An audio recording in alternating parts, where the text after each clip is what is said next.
Today we're going to do a complete teardown on the Tornado F5 from Eurocom.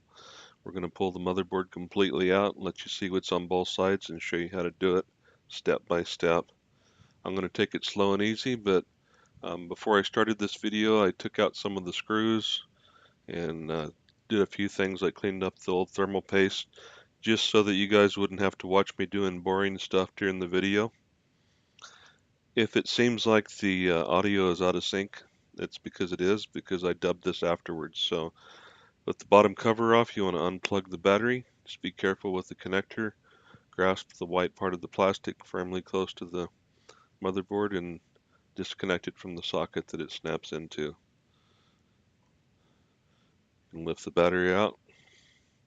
So I'm going to take it slow and easy, explain as we go along, and we're going to speed it up when I'm putting in screws and taking out screws and things like that, but whenever something's important, I'll put the brakes on and talk like I'm doing now. So I've got a pair of tweezers here that has an angled tip on it. I just want to show you if you have trouble getting this connector out, there's a lip on the edge of the connector.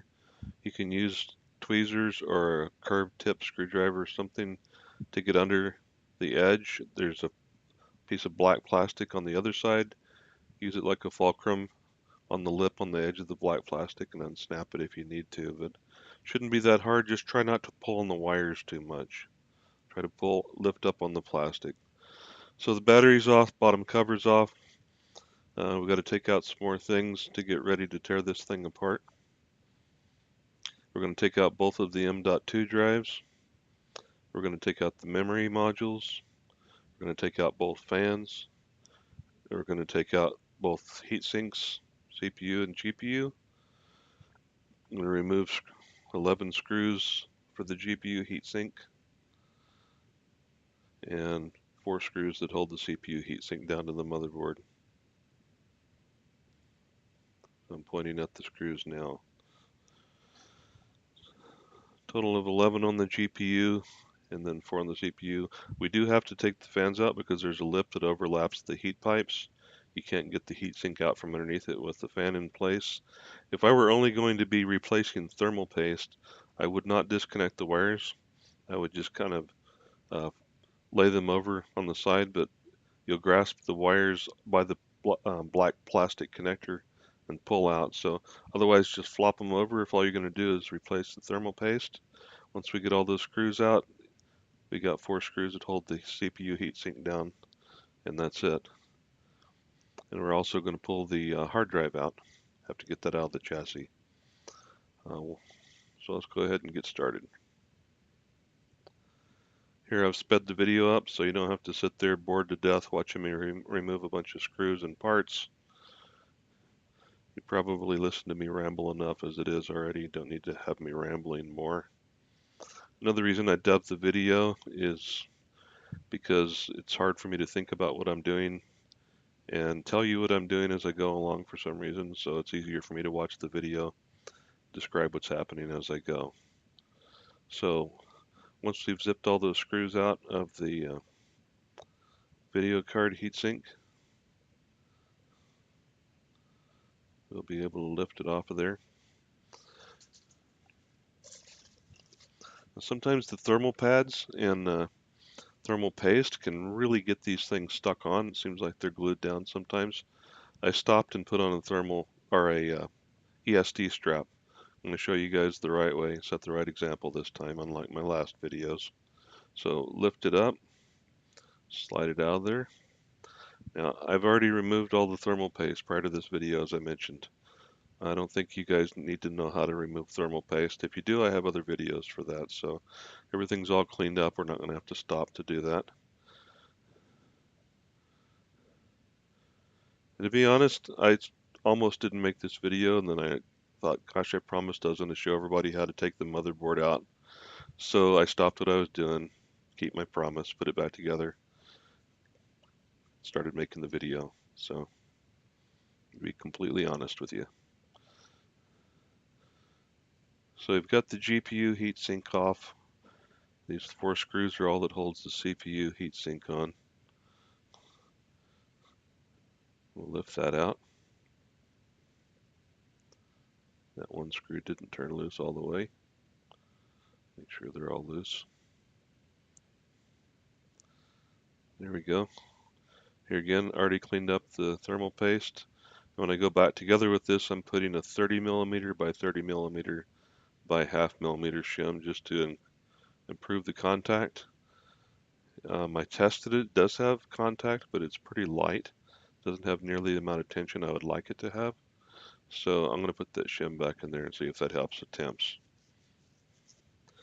It did on another computer that I had that had crazy high temps with Kaby Lake CPU, brought them down a tremendous amount, so I'm going to try it on this one. We'll take our two M.2 drives out, set them aside.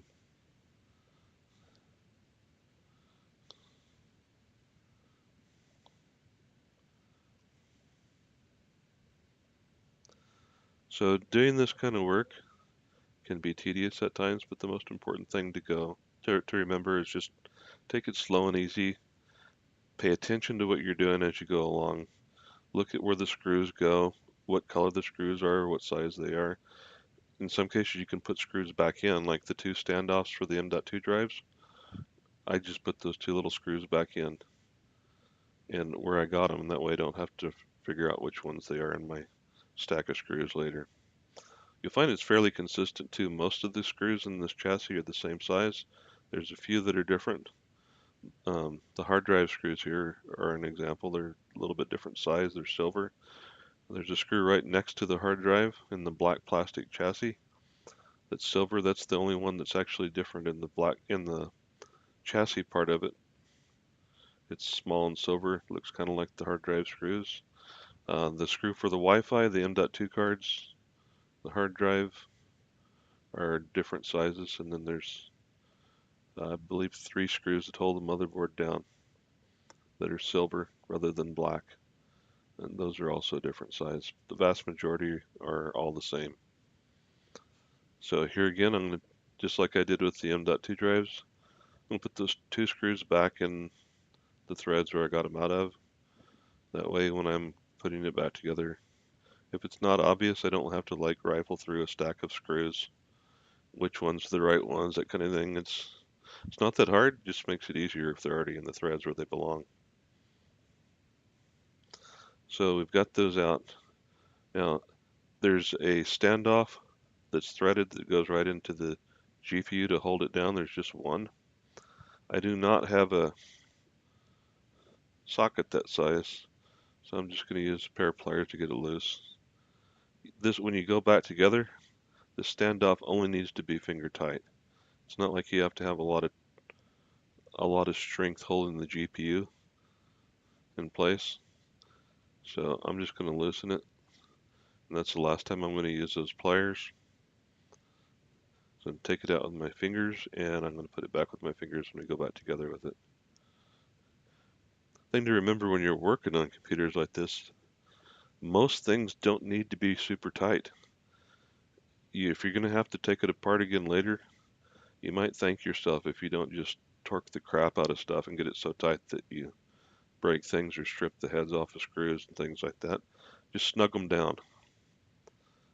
All right, lift the GPU out of there, set it aside. But trust me, you'll thank yourself later if you don't over tighten things.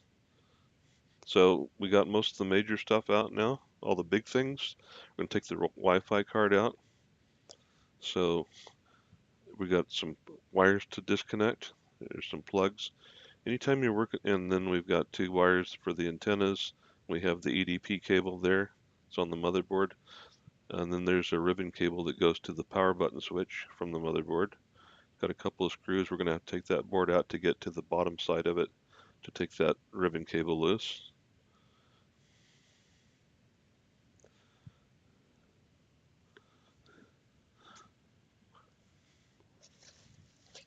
So let's go ahead and take these cables loose.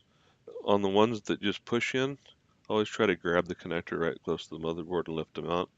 Do not pull on the wires if you can help it. Sometimes things are in a situation where you don't have any choice, but it's really not a good idea to pull on the wires. You can tear them loose, cause them to short, and you can't just go out and buy these things. So there's some Kapton tape that covers up the antenna wires. Just kind of fold it back and snap those. They're like little button snaps that the antenna wires hook onto the Wi-Fi card. Just take your fingernail, just kind of stick under the lip of them and lift them. They'll just come unsnapped really easy. Set them aside. There's one screw that holds that down.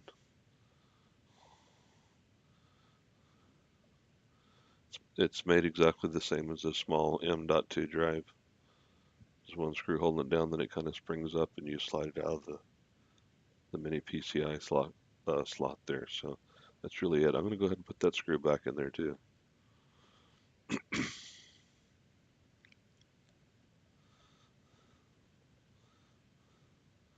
So set that aside.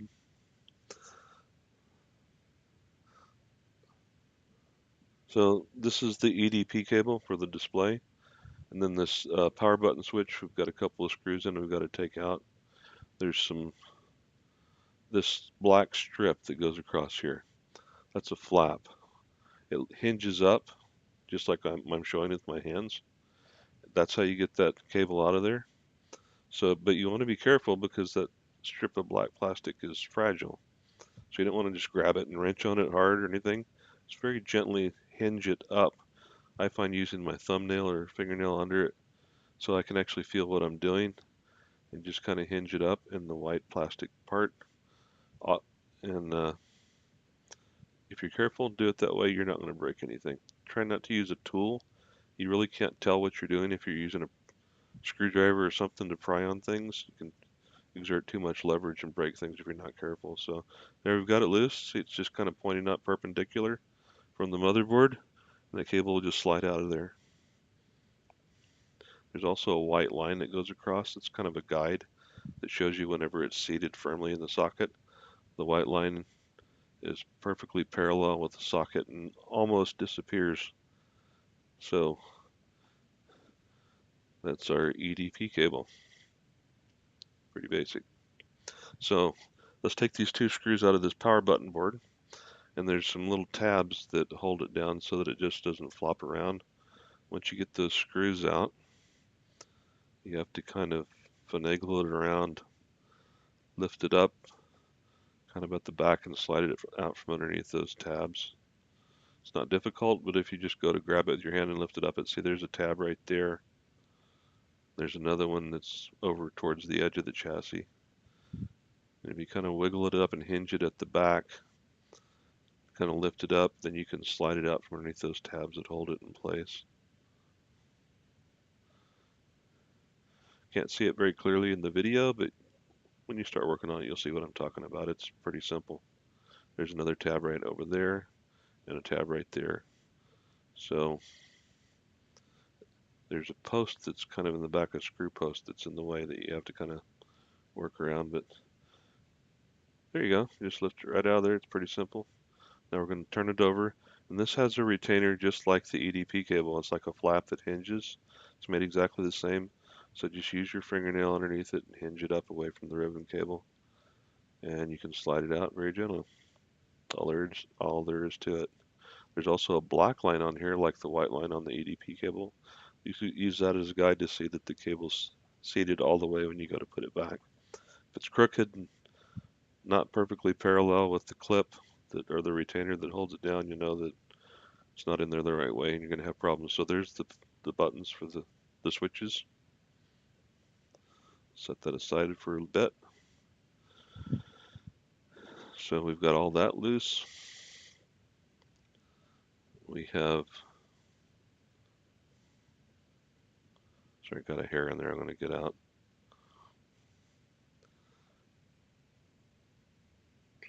So we've got screws that are all the way around the perimeter that we need to take out on the black frame, plastic frame. There's two in the very back, and there's one right by the hinges. There's actually four on this side, and there's three on this other side over here.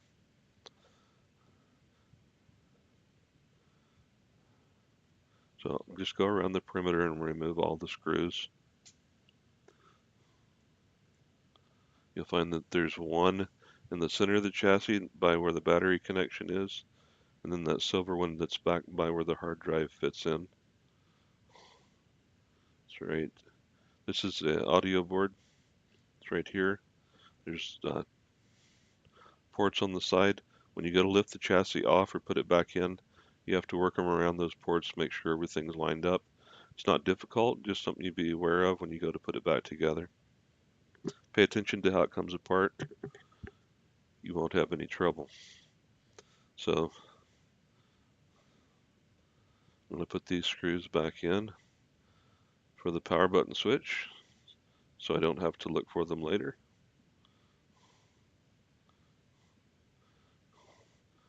Just a few turns in the threads so that they don't fall out or get lost. And then again, since they're a little bit different than the rest, I'm just going to thread them in there a little bit. I know exactly which screws belong there. Some of the stuff I'm doing for your benefit, in case you don't work on computers a lot, just some ideas I've learned through the years that has helped me as I was going along and learning things.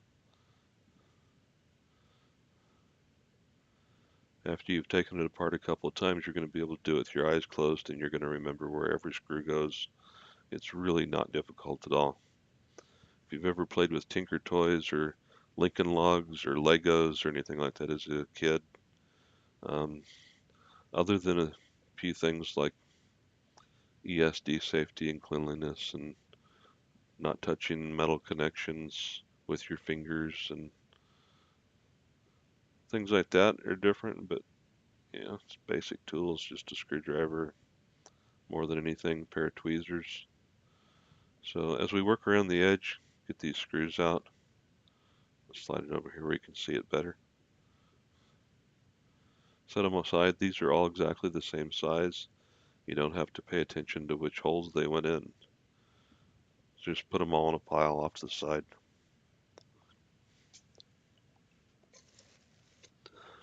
One thing I find works pretty good for me to keep screws from rolling around and getting lost is like icebreakers mints. They come in these little flat plastic containers. Look like kind of like a uh, plastic snuff can, so to speak. You can just pull the lids off of those, and it has a little shallow plastic cup. Works really good for putting screws in those to keep them from rolling around on your table and falling on the floor or getting lost in the carpet. You can also put a little bit of isopropyl alcohol in one of those to use with some cotton swabs or whatever to clean things up, and you can just throw them in the trash. So we've got all the screws out of this side. There's 4 on this side with the subwoofer, and there's 3 on the side without the subwoofer. Just pointed to where each of them are. 2 in the back. There's 2 in the front.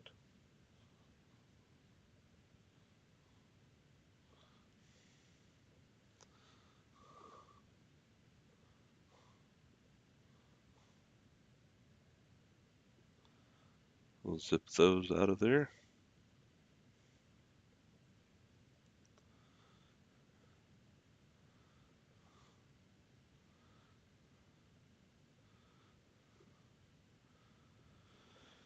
One screw right here.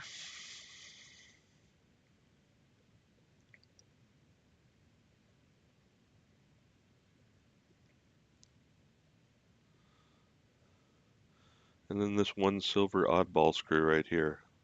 Gotta take that one out.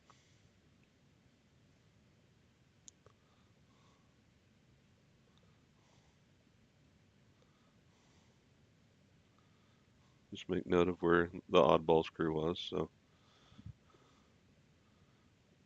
we had 3 screws on this side. So get all those screws out.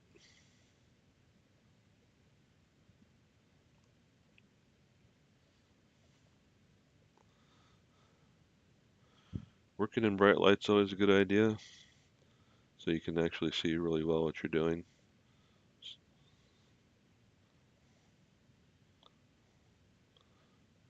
I'm working on an anti-static mat as well. So this is all loose. We're going to unsnap it. around the edge. The plastic frame has snaps or tabs that snap into the metal palm rest. It's got a flange that goes around it and they snap together.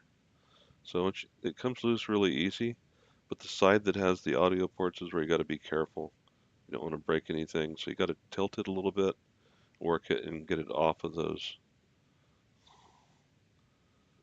When you go back together, you have to kind of finagle it around to get it lined back up again. We'll look at that as we go back together, but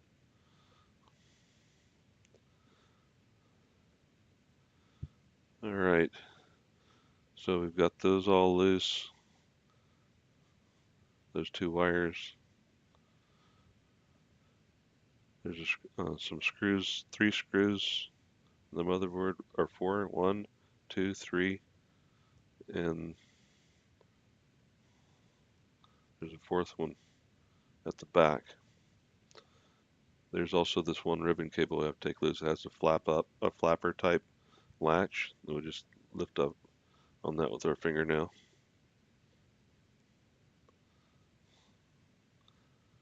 And I don't see any other screws, so let me disconnect this or release that latch, flap type, and slide that cable out of there. So that's loose. All of our other wires are loose.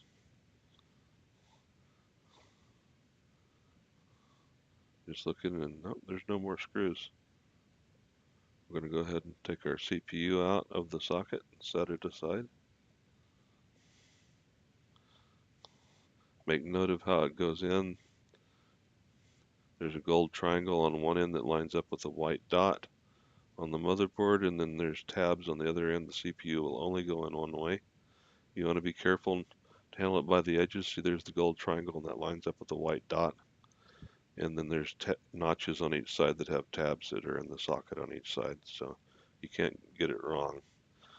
Be careful not to touch the contacts or the pins. You don't want to touch the bottom of the CPU with your hands and get body oil on it. And the pins that are in the motherboard will easily bend and will not line up with those contacts. And good chance you'll be buying a new motherboard if that happens. So we've got the BIOS chip right there, in case you want to know. As you've seen in another one of my videos, I've replaced that with the socket. Here's what the socket looks like. Pretty basic. You just unsolder the 4 legs and solder that on, and then drop the chip inside of that socket instead of soldering it on. So we've got one screw at the back of the motherboard,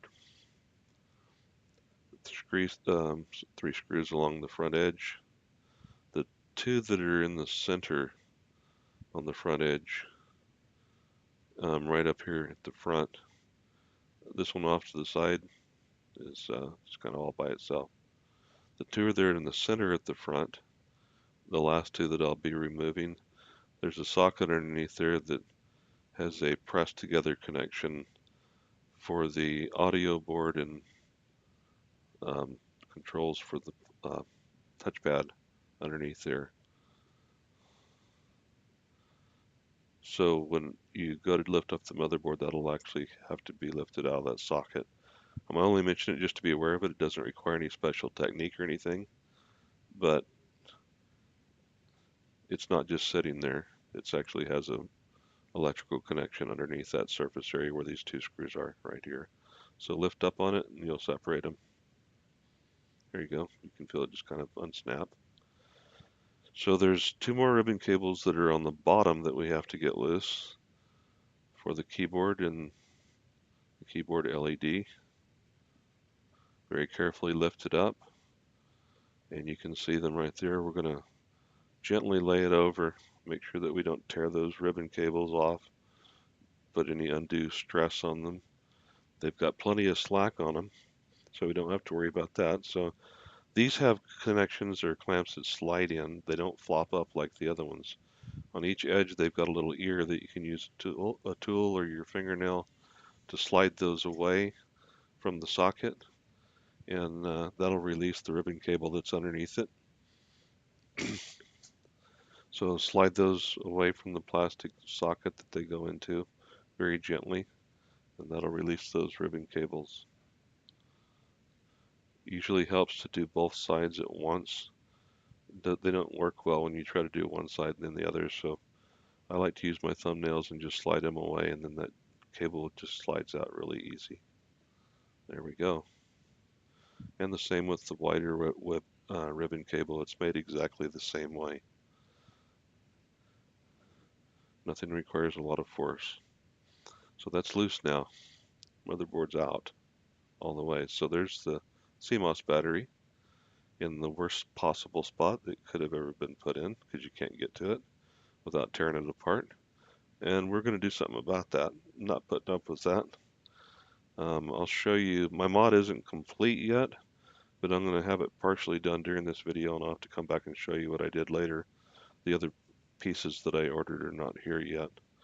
So as a temporary fix, while we have it apart, I have this really long CMOS battery cable I made. We're going to plug it in the bottom of the motherboard, wrap it around the top side, and we'll just leave it loose on the top side. I'll just use a piece of tape or something to hold it down while I'm waiting for the other parts to get here. So that's got the right size tip on it that fits in the socket on the motherboard. So we're going to stick that in there, route it around on top, and then when my other stuff gets here, I'll have plenty of wire to work with to cut and solder things together and have a way to disconnect the CMOS battery on the easily accessible side of the motherboard. So there you have it.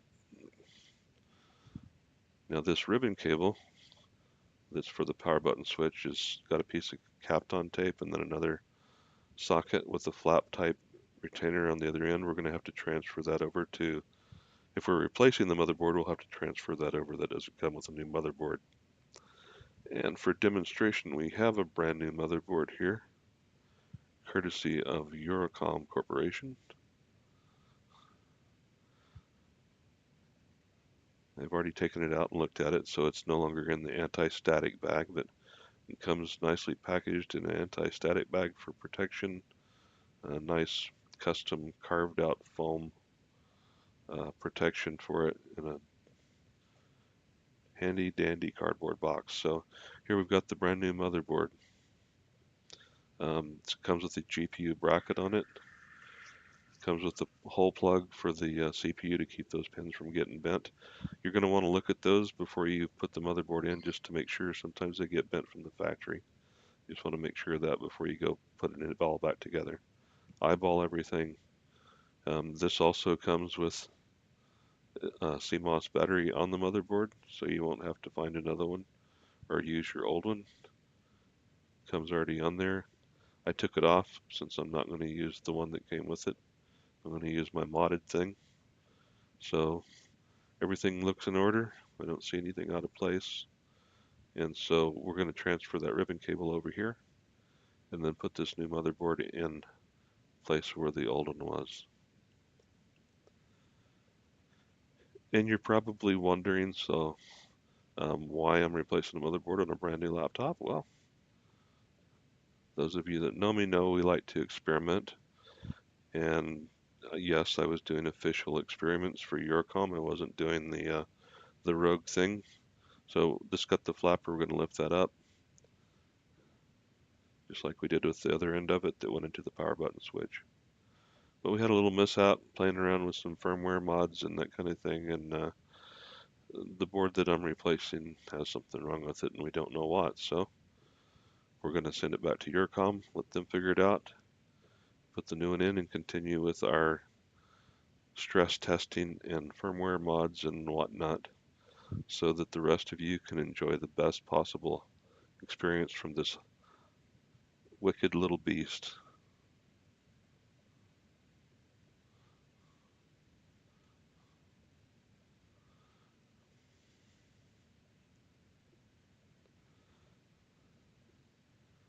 I think it's great that we have a company like Eurocom that actually thinks like we think. They're passionate about the things we're passionate about in terms of performance. They hate the BGA turd book crap like some of us do. So let's put this back in. And they want us to be able to enjoy an unlocked BIOS, to be able to configure our systems and power them and use them the way we'd like to. After all, we own them, right? But you would think not, the way most of the OEMs are being control freaks. So that's all ready to go. So we're really blessed to have that kind of treatment from our friends at Eurocom. So first thing we're going to need to do is make sure that we orient ourselves with the positioning of the motherboard in relation to the chassis and connect the ribbon cables back in place for the keyboard and the LED lighting. There's the socket that aligns with the audio board. So let's set this here and get those ribbon cables back in place. First, I'm going to slide back the retainers. Very gently slide them away from the white plastic. That'll give you space to slide the cables in, and then you can slide them both sides at the same time toward the white plastic socket. Here again, they have a line on the cable, the flat ribbon cable, so you can see that it's in there square. And when it's seated all the way, it will be almost completely, not totally, but almost concealed in the socket. You'll be able to see a part of the line, but you'll be able to tell if it's in there straight or not, I guess is what I'm trying to say. If the line doesn't line up with the retainer, and if an imaginary line would intersect at any point, you've got it in there crooked. So push those both sides straight in at the same time. And now we're going to do the same thing with the wider ribbon cable. Make sure the retainer is slid away from the white plastic socket. Sometimes you got to hold your mouth just right with some of these wider ribbon cables. They're a little bit floppy and they try to go a direction the opposite of what you want them to. So you got to use some reverse psychology. Get them in there and then push the retainer towards the white plastic, and that clamps the ribbon cable in place, and there we have it. It's ready to flop it over and continue putting things back together. First, we're going to plug in our extra long temporary CMOS battery cable so that we don't have to take the motherboard off to get to this again later. And that just snaps in place.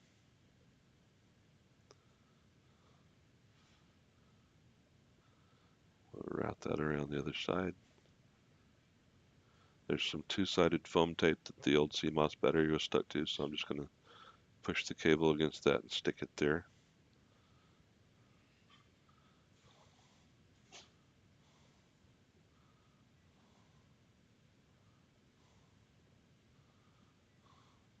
Very gently lay it over.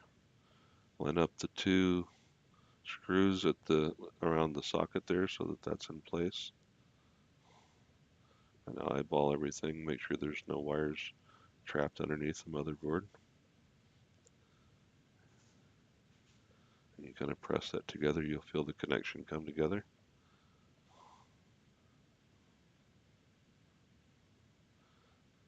Make sure that my little ribbon cable that goes on top isn't trapped. And then you have to lift this board up here a little bit whenever you put the frame back in place.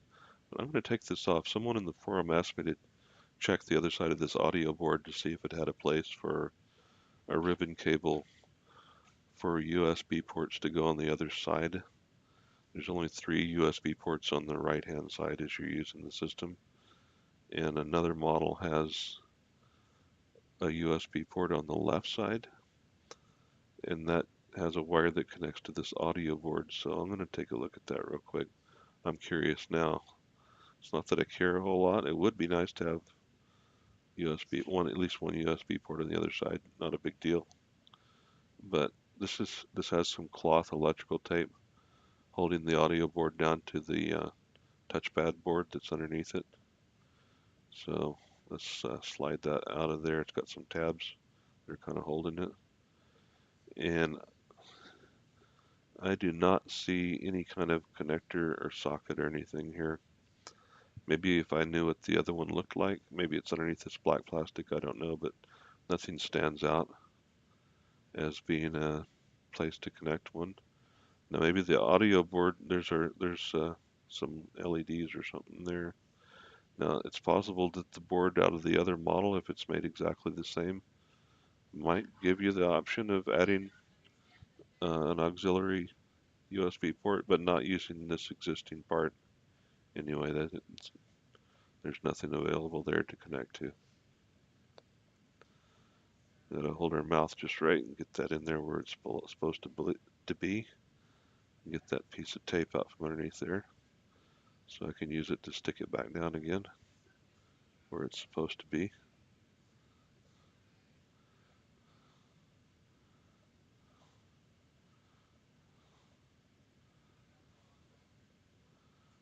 Everything in place, stick it down,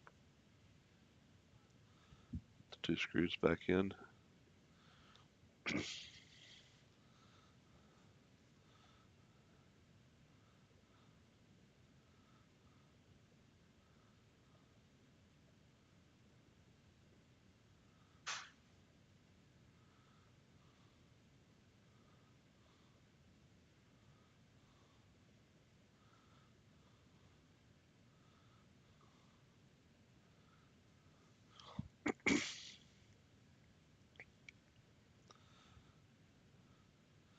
Look at everything one last time, make sure everything's in place.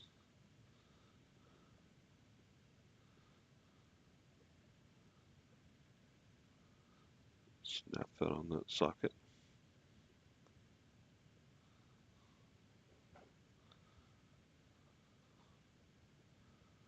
Plug in that cable.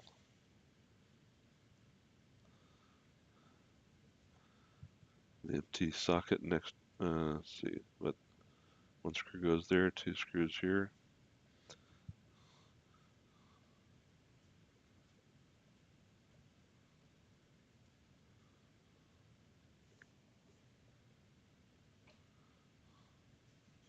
Make sure our CMOS battery's not trapped under anything. We don't want the cable pinched.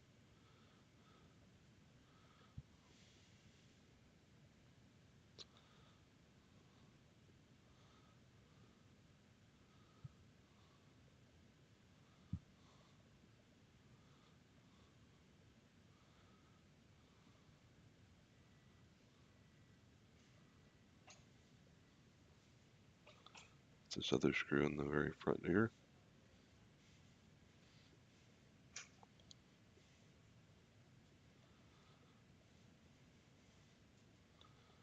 And then one screw at the very front of the motherboard here.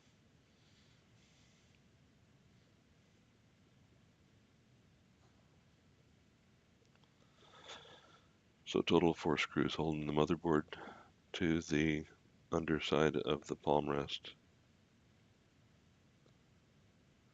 We put this ribbon cable back in this socket here.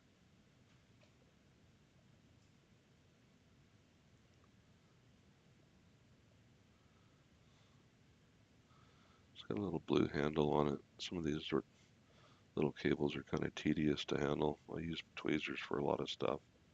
My fingers just don't like working with some of these little things.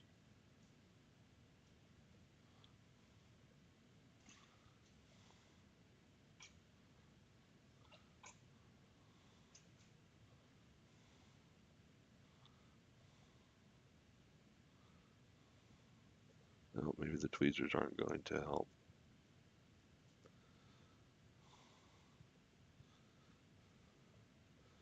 Approach it from a different angle.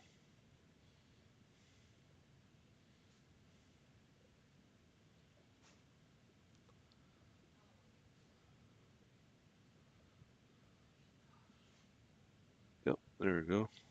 Got it slid in and laid the flap over. The battery wire's not pinched on anything, so that's good. Nothing gonna sever it or chop it in two. So we are ready to put the plastic frame on and the power button switch. We're almost done. We're on the downhill side of this now. So let's take these two screws out that I put in to save their location.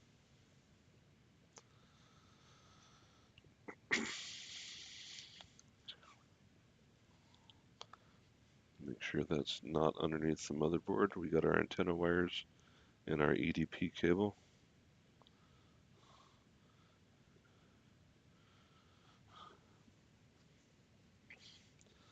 Those actually go on top of that ribbon cable, not underneath it.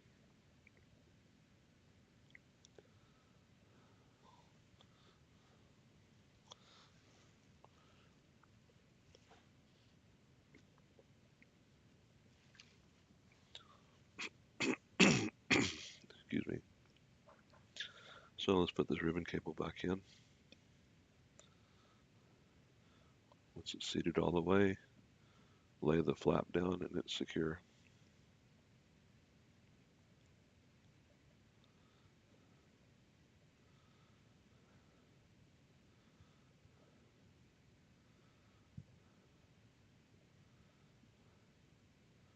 Got to get it to go underneath the black plastic tabs that kind of use somewhat secure it in there before you put the screws in.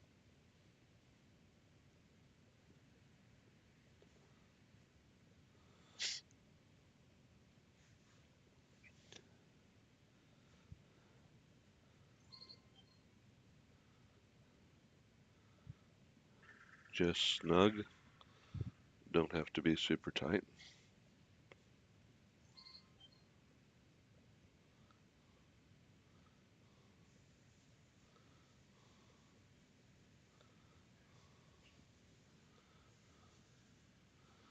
So let's slide our, sometimes you got to hold your mouth just right on this one. Sometimes these EDP cables slide in really easy, and sometimes they try to hang up on one side or go in there crooked. It's hit or miss for me whether it jumps on by itself with no effort or whether I have to fart around with it for a while to get it to fit in there the right way, but just be gentle, don't force it. Whenever it's lined up exactly right, it will almost jump on there by itself. Doesn't require any effort at all once it's lined up straight. You see that there's that white line is perfectly parallel to the socket. And we lay the flap over and it kind of clamps it down secure there. So that's really all there is to it.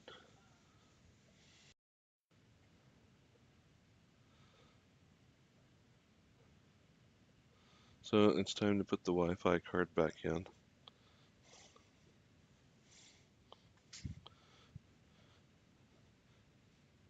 It only goes in there one way. Not difficult, but these antenna wires, let me tell you, the older Wi-Fi cards, the larger ones, the mini PCI versions before they went to this smaller one, were kind of a tedious thing to do with. But man, these newer little ones with the smaller snap-on antenna wires are such a pain in the butt, for me anyway. I usually have to fiddle around with them for a while to get them to snap on there because they're so small. It's not really difficult, it's just tedious. And if your eyesight's not good or if you're trying to work without enough light, can't see what you're doing, good luck with that. The main thing you want to be careful about is not using force. Whenever the little wires, the connection is lined up with the button that it snaps onto, on the Wi-Fi card it goes on with minimal effort. You can feel it snap on, but some people find it easier to get the wires connected with the Wi-Fi card in your hand. Some find it easier to connect them with the Wi-Fi card already screwed down on the board. I find it to be hit or miss depending on the day of the week. In other words, sometimes I find it easier one way, sometimes the other. Just depends on whether they're cooperating with me or fighting me on it. But don't stress out about it. Just not a big deal. It's just a pain in the butt, that's all.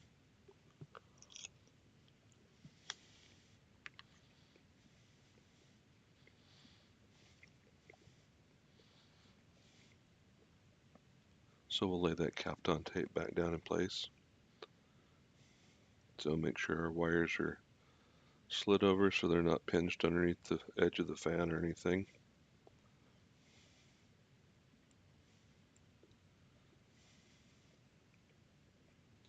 And it's time to put the frame back on.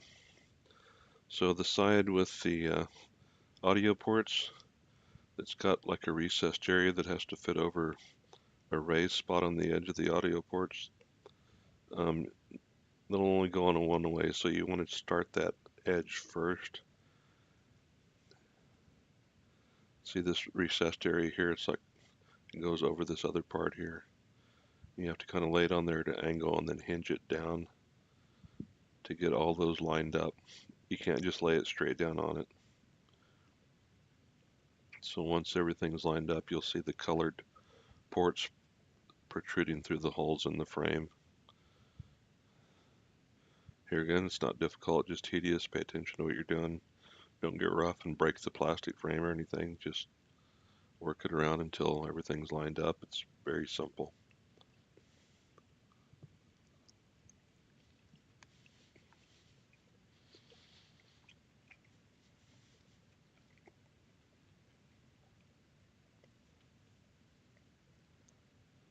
Every time I do something to this little beast, I'm more impressed with it. It's really well made, especially for the price. Can't argue for the price. Dang, this thing is affordable. It's powerful, affordable, it's attractive, and it's well made. What more could you ask, right?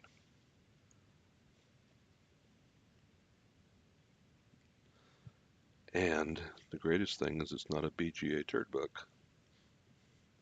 That part's really sweet. So let's hook up our subwoofer wire, plug that in, layer, see, make sure our ribbon cable's still in, it is.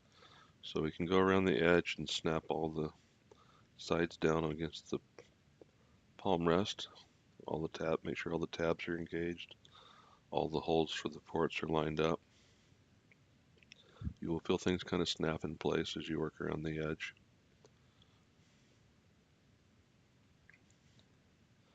Some cases you'll feel it, some places you'll hear it, or both.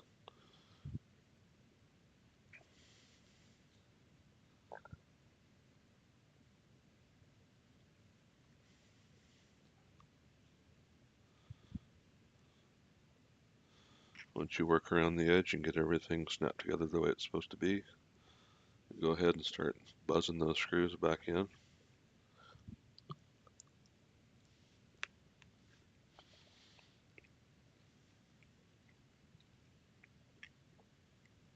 Yep, we got all of our ports lined up. Nothing's out of place, so we're good to go. I just looked around the edges, the seams, make sure everything was lined up and palm rest and the frame were connected together the right way. All the ports were lined up with their holes in the frame. Alright, so I'm sure you're getting sick of me rambling, so I'm going to speed up this video about 5 times faster than it should be while I zip all of these screws back in place, and we'll be putting on the thermal paste, that kind of thing.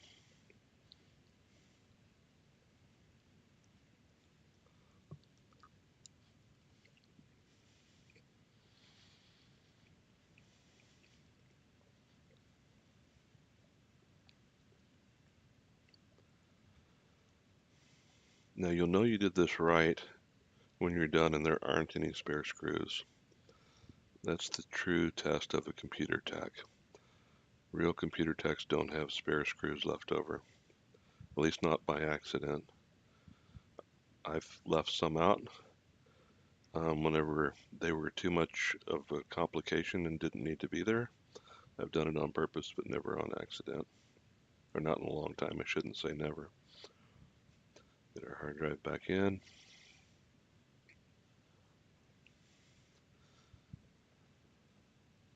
So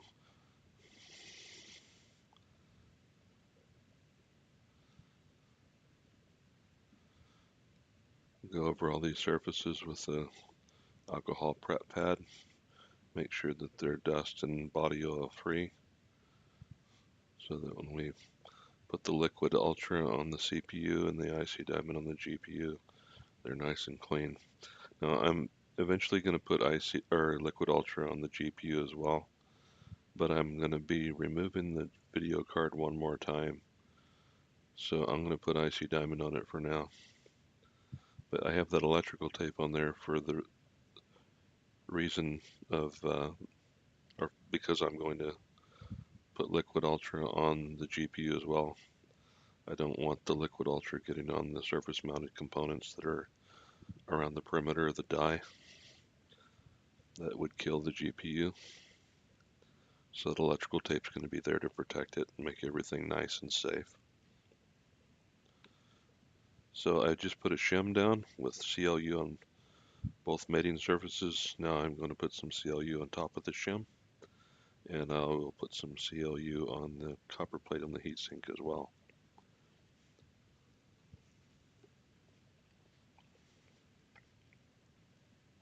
You want to make sure that all surfaces come together wet. And this was a brand new tube of CLU that Eurocom sent me. And basically I've used every last drop of it. Because having the shim there takes twice as much because there's twice as many surfaces. It's just barely enough. If there are any left, I would have to have more than one of these syringes, but they're very small syringes. They have very little in them. Typically enough for 2 desktop CPUs or 4 lidless laptop mobile CPUs or 3 or 4 GPUs, but in this case we've just got way too much surface area for how little paste comes in a syringe. So button up the CPU in a crisscross pattern, tightening each screw evenly so that it lays down flat. We're going to put an X of IC Diamond right on top of the GPU, slap that together.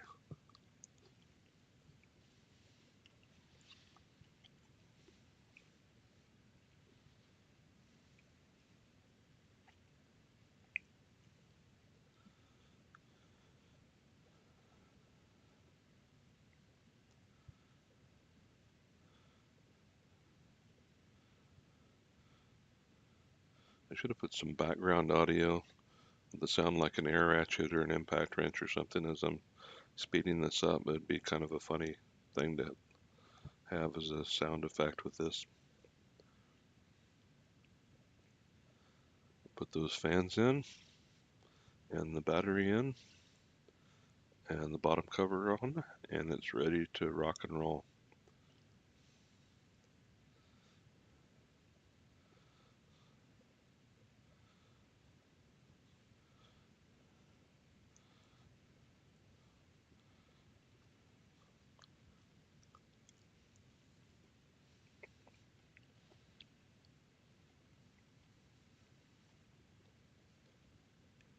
I'm going to temporarily use a piece of Scotch tape to just hold this CMOS battery so it's not flopping around loose while I'm waiting for my other parts to get here to finish up the mod. So that'll just hold it temporarily there.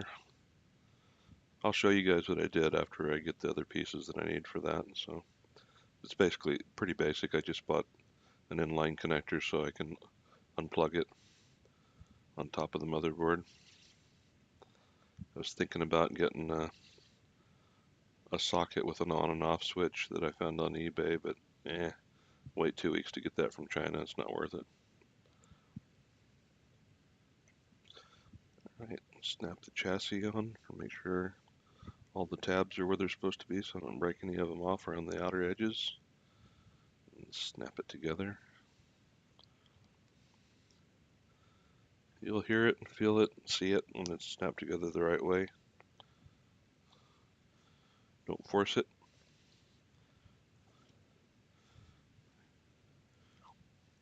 Now here, these screws are down in a deep hole.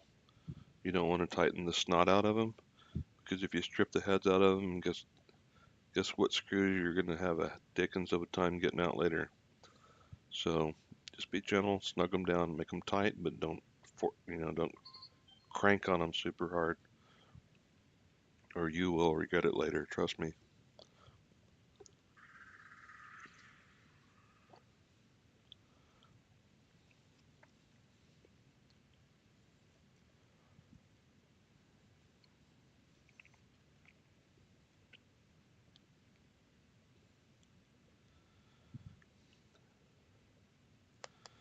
I've never had to physically destroy a bottom cover to get it off because of me over tightening screws, but I've worked on a few customers' computers where the only way I could get the bottom cover off was to take a pair of side cutter pliers and break it and snip it and tear it up because of the screws being stripped out down in a deep recessed hole. So boom, there it is. And that is the end of our video. I hope you find this useful. Thanks for watching. Thanks for listening to me ramble on um, to make the time pass by with as little silence as possible. I hope you got something out of it. Be sure to click the thumbs up to like the video and subscribe to my channel. Have a good day.